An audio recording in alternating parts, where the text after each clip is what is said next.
नमस्ते बच्चों, मैं अप्पा पब्लिक स्कूल से आप सभी का स्वागत करती हूँ ऑनलाइन क्लासेस में। तो बच्चों, आप लोग सब कैसे हो? मस्त मज़े कर रहे हो ना? तो मज़े के साथ साथ आपको भी काम करना है, कार्य करना है, स्कूल का पढ़ना है, लिखना है, क्लास वर्क कंप्लीट करने हैं, है ना? ठीक से क्लास वर्क कंप्लीट करके रखना है। आपको पढ़ने को आसानी हो जाएगी, है ना बच्चों? तो आज हम कक्षा छठी विषय हिंदी व्याकरण भाग में से क्रिया क्रिया के बारे में आज हम जानकारी प्राप्त करेंगे। क्रिया क्या है, क्रिया के कितने भेद हैं, क्रिया क्रिया से वाक्य कैसे बनाते हैं, और ये क्रिया में कितने भेद है, उस भेद भेद कौन कौन से हैं, उसकी परिभाषा, ये सब कुछ आज हम इस क्रिया के माध्यम से आज हम जानेंगे बच्चों। ठीक है, तो चलो बच्चों क्रिया की ओर बढ़ते हैं। इस चित्र को आप ध्यान से देखिए। इस चित्र को आप सब लोग ध्यान से देखिए बच्चों। यहाँ पे आपको क्या क्या दिखाई दे रहा है, बोल सकते हो आप? हाँ, घर बैठे ही बोलिए। Very good. पेड़ है, पौधे हैं, और एक तरफ नदी है ना? और वहाँ पे पक्षी उड़ रहे हैं, वहाँ पे एक बूढ़ा आदमी पेपर समाचार पत्र पढ़ रहे हैं, बच्चे खेल रहे हैं, वहाँ पे कुछ लोग परिवार समेत आके बैठे हैं, है ना बच्चों? इस चित्र का मैंने आपको वर्णन किया। ठीक है, ये चित्र आप ध्यान से देखें। Very good.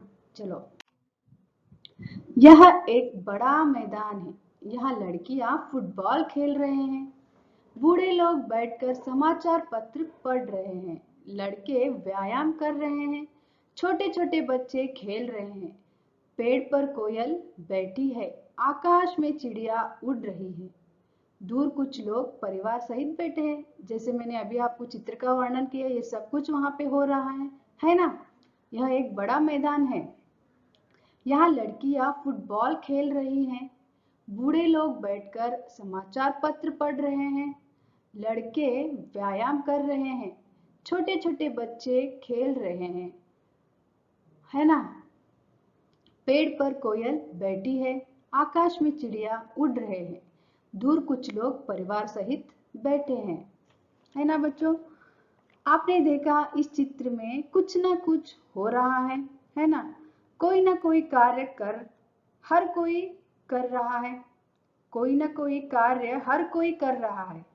खेल रही है, पढ़ रहे हैं, कर रहे हैं, खेल रहे हैं, बैठी है, उड़ रही है, बैठे हैं, है ना? खेल रहे हैं, पढ़ रहे हैं, कर रहे हैं, खेल रहे हैं, बैठी है, उड़ रही है, बैठे हैं। ये जो मैंने अभी वाक्य मैंने पढ़ा, दो दो बार पढ़ रही हूँ ताकि आपको समझ में आए। आप समझने की कोशिश करना है बच्चों। ठीक है, ये सभी शब्द किसी काम के होने की और संकेत देते हैं। खेल रहे हैं, पढ़ रहे हैं, कर रहे हैं, खेल रहे हैं, बैठी है, उड़ रही है, बैठे हैं। ये सभी शब्द किसी काम के होने की और संकेत देते हैं। इनको ही क्रिया रूप माना जाता है। समझ में आया बच्चों? ये सब कुछ है ना, ये सब कुछ जैसे अब काम हो रहा है तो ये सब क्रिया के रूप को ही माना जाता है। ठीक है बच्चों? क्रिया क्रिया यानी क्या, आप सोचते होंगे, है ना?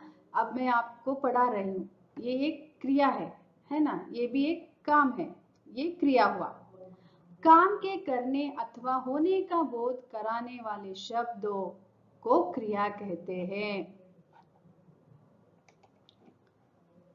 काम के करने अथवा होने का बोध कराने वाले शब्दों को क्रिया कहते हैं। क्या कहते हैं? क्रिया कहते हैं।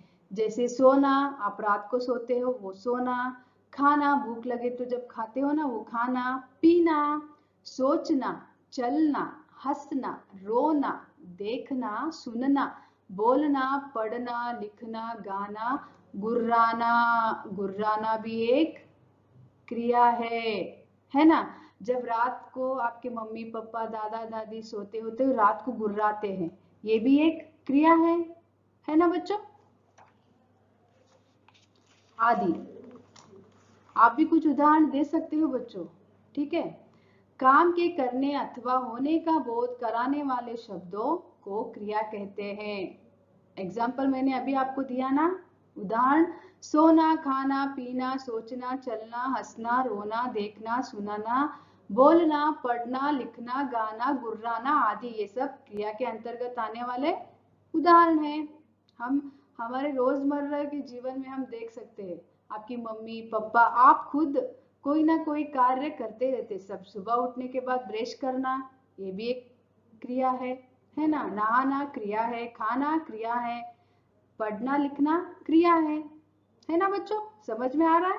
Very good. तो चलो बच्चों आगे बढ़ते हैं हम।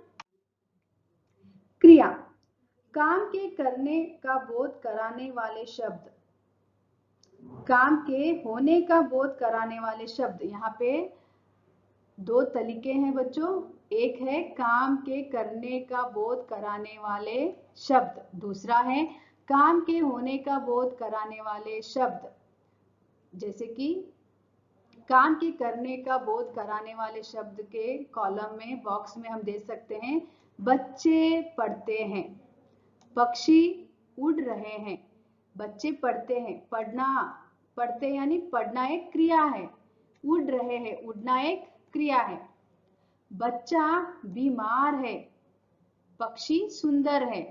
होना, बीमार होना एक क्रिया है, पक्षी सुंदर है, ये भी एक होना क्रिया है। बच्चों समझ में आ रहा है? और एक बार दोहराती हूँ, काम के करने का बोध कराने वाले शब्द के कॉलम में देखिए, बच्चे पढ़ते हैं, पढ़ना क्या है? क्रिया है। पक्षी उड़ रहे हैं, उड़ना क्या है? क्रिया है। काम के होने का बोध कराने वाले शब्द, बच्चा बीमार है, होना क्या है? क्रिया है। पक्षी सुंदर है, होना क्रिया है। क्रिया की रचना और उसका मूल रूप धातु। क्रिया की रचना और उसका मूल रूप क्या है? धातु। मूल रूप क्या है? धातु। क्रिया के मूल रूप को धातु कहते हैं। क्रिया के मूल रूप को क्या कहते हैं? धातु। धातु कहते हैं। जैसे लिखना, जैसे लिखना है, इसमें लिख धातु है। सुनना में सुन धातु है। प्रत्येक क्रिया की रचना किसी न किसी धातु से होती है ना बच्चों। क्रिया के मूल रूप को धातु कहते हैं। जैसे लिखना में लिख धातु है, सुनना में सुन धातु है। प्रत्येक क्रिया की रचना किसी न किसी धातु से होती है ना, वो क्रिया होती है। ठीक है बच्चों। क्रिया के भेद, क्रिया के दो भेद है। कितने भेद हैं? दो। वो कौन से हैं? अकर्मक क्रिया, सकर्मक क्रिया, है ना बच्चों। क्रिया के दो भेद है, एक है अकर्मक क्रिया और दूसरा है सकर्मक क्रिया। अकर्मक क्रिया के बारे में जानकारी प्राप्त करेंगे। पहला कौन सा है? अकर्मक क्रिया। इसके बारे में हम जानेंगे, उसके उदाहरण के बारे में जानेंगे, और इस अकर्मक क्रिया में किस तरह से हम वाक्य रचना करना है, इसके बारे में भी हम जानकारी प्राप्त करेंगे बच्चों। ठीक है, तो चलो बच्चों अकर्मक क्रिया की ओर बढ़ते हैं। पहला है अकर्मक क्रिया। अकर्मक क्रिया, जिन क्रियाओं का फल सीधा कर्ता पर पड़ता हो वे अकर्मक क्रिया कहलाती हैं।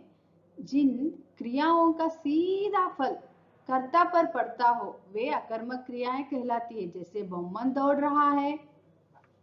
समझ में आया बच्चों? अकर्मक क्रिया, जिन क्रियाओं का फल सीधा कर्ता पर पड़ रहा हो वे अकर्मक क्रियाएं कहलाती हैं।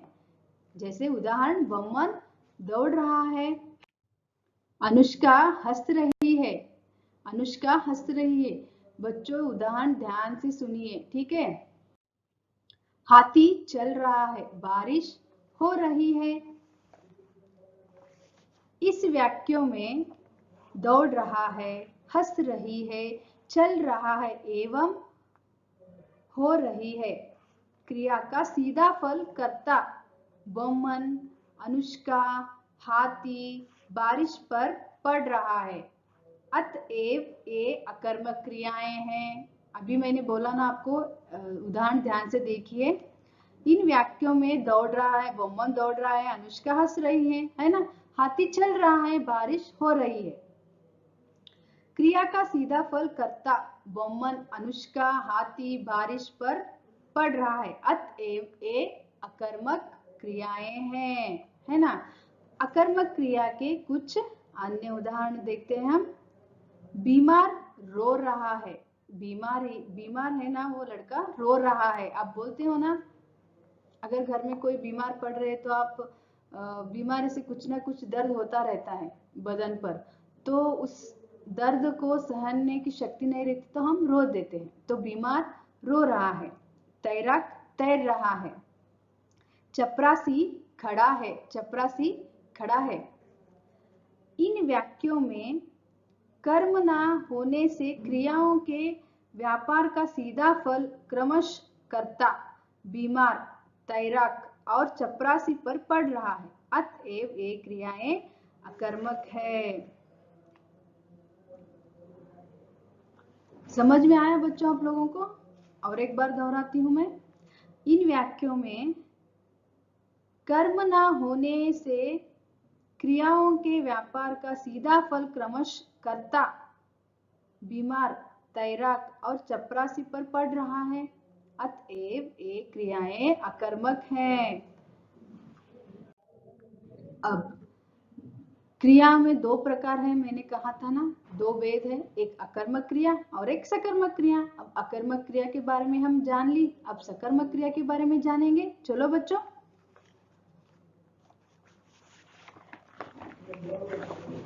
ठीक है।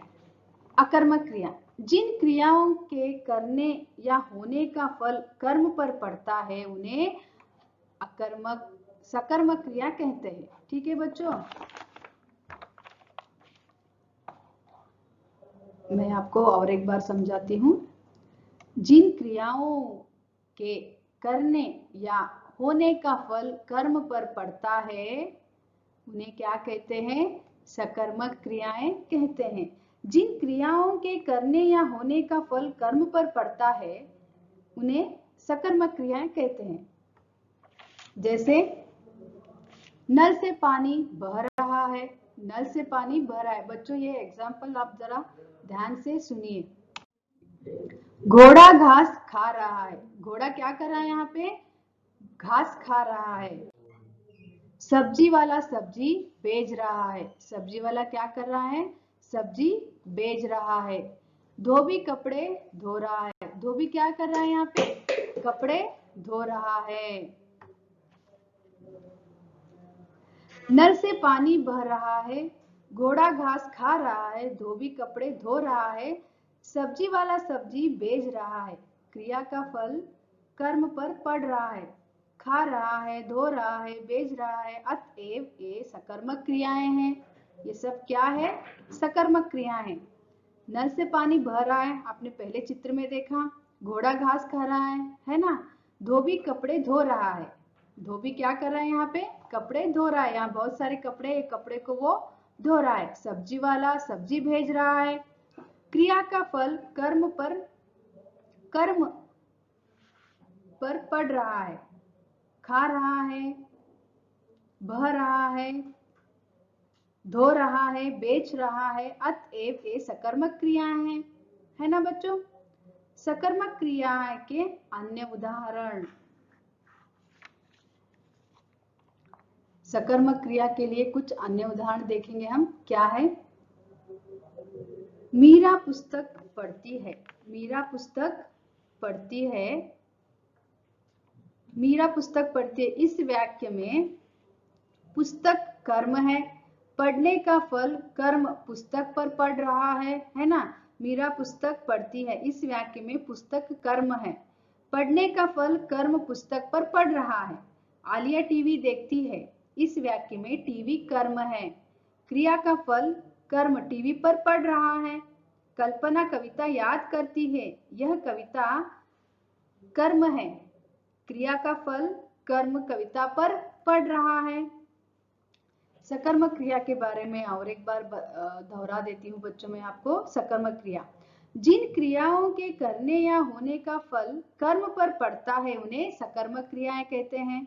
जैसे मैं दूसरा एग्जाम्पल आपको दे सकती हूँ, दूसरा उदाहरण दे सकती हूँ ये छोड़ के। रोशनी आम खा रही है। वाक्य में खाने की क्रिया का फल कर्म आम पर पड़ रहा है, अतएव खा रही है क्रिया सकर्मक है ना। रोशनी आम खा रही है, खाने का क्रिया फल कर्म कहाँ पड़ रहा है, आम पर। खा रही है ये सकर्मक क्रिया है। ठीक है बच्चों।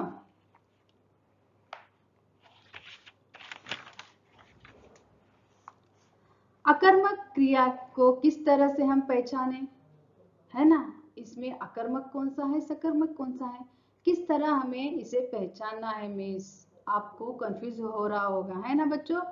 तो कंफ्यूज नहीं कर लेना है, कंफ्यूज नहीं होना है। ठीक है, मैं आपको बताती हूँ। यह एक विशेषता है अकर्मक और सकर्मक क्रिया को किस तरह से हमें पहचानना है। ठीक है बच्चों। सकर्मक क्रिया की पहचान के लिए यदि आप क्या, किसे, किसको आदि प्रश्नों के उत्तर नहीं मिले तो समझो वह अकर्मक क्रिया है। समझ में आया बच्चों। अकर्मक क्रिया को किस तरह से हमें पहचाननी है।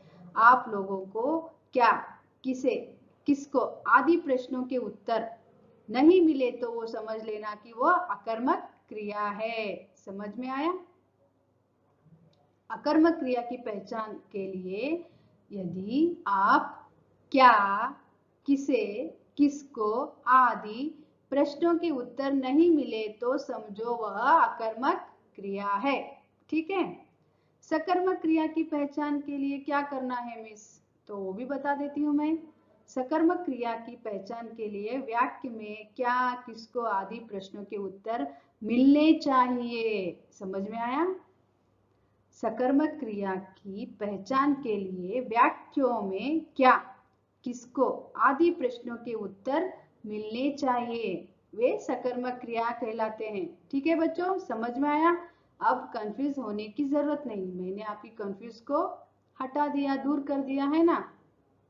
अगर आपको फिर से कंफ्यूज है तो आप हमें कॉल करके या स्कूल आके पूछ सकते हो बच्चों। ठीक है। जैसे कि मैं कुछ उदाहरण आपको दे सकती हूँ, इसमें अकर्मक और सकर्मक क्रिया के दोनों के उदाहरण मैं आपको दे सकती हूँ।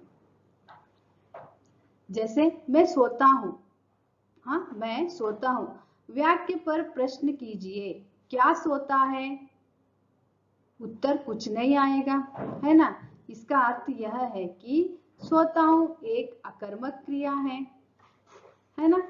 सोता हूँ एक अकर्मक क्रिया है।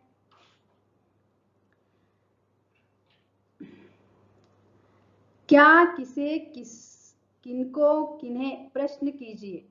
प्रश्न के उत्तर में यदि कोई संज्ञा या सर्वनाम पद आता है तो उसका अर्थ यह है कि वह कर्म है, अतएव ये क्रिया सकर्मक है। यदि प्रश्न करने पर कुछ नहीं आता तो स्पष्ट है कि वह वाक्य में कर्म नहीं है, अतएव ये क्रिया अकर्मक है। जैसे अभी मैंने आपको एग्जांपल दिया, मैं सोता हूँ, है ना।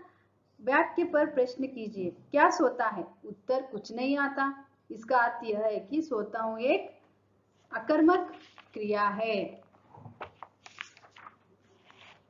द्विमर्क क्रिया, क्या बच्चों, तीसरा एक है यहाँ पे द्विमर्क क्रिया। जिस समर क्रियाओं में दो कर्म होते हैं उन्हें सकर्मक क्रियाओं में दो कर्म होते हैं उन्हें द्विकर्मक क्रिया कहलाते हैं। जिन सकर्मक क्रियाओं में दो कर्म होते हैं उन्हें द्विकर्मक क्रियाएं कहा जाता है। समझ में आया बच्चों। मैं समझाती हूँ आप लोगों को। जिन सकर्मक क्रियाओं में दो कर्म होते हैं उन्हें द्विकर्मक क्रियाएं कहलाते हैं। ठीक है। जैसे शिक्षक बच्चों को पुस्तक पढ़ा रहा है, शिक्षक बच्चों को पुस्तक पढ़ा रहा है। वाक्य में बच्चों को और पुस्तक ये दो कर्म है ना। वाक्य में बच्चों को और पुस्तक, ये दो भी कर्म है। यदि हम प्रश्न करते हैं शिक्षक क्या पढ़ा रहा है, तो उत्तर आता है पुस्तक। किसे पढ़ा रहे हैं? बच्चों को। इस प्रकार के दो कर्म होने के कारण यह वाक्य विकर्मक क्रिया है। विकर्मक क्रिया समझ में आया? इस वाक्य में दो है, शिक्षक बच्चों को पुस्तक पढ़ा रहा है। बच्चे और पुस्तक, ये दो क्या है? द्विकर्मक क्रिया है। दो क्रिया वहां पे चल रही है, पुस्तक और बच्चे, तो ये क्या कहलाते हैं? द्विकर्मक क्रिया। जिन सकर्मक क्रियाओं में दो कर्म होते हैं उन्हें द्विकर्मक क्रिया कहा जाता है। ठीक है बच्चों, आपको क्रिया व्याकरण भाग में से क्रिया के बारे में समझ में आई होगी। ठीक है बच्चों, मैं आशा करती हूँ आप लोगों को समझ में आई होगी। नई वीडियो के साथ फिर से मिलेंगे, तब तक के लिए बाय बच्चों। अपना ख्याल रखो, घर में रहो, स्कूल आते जाओ।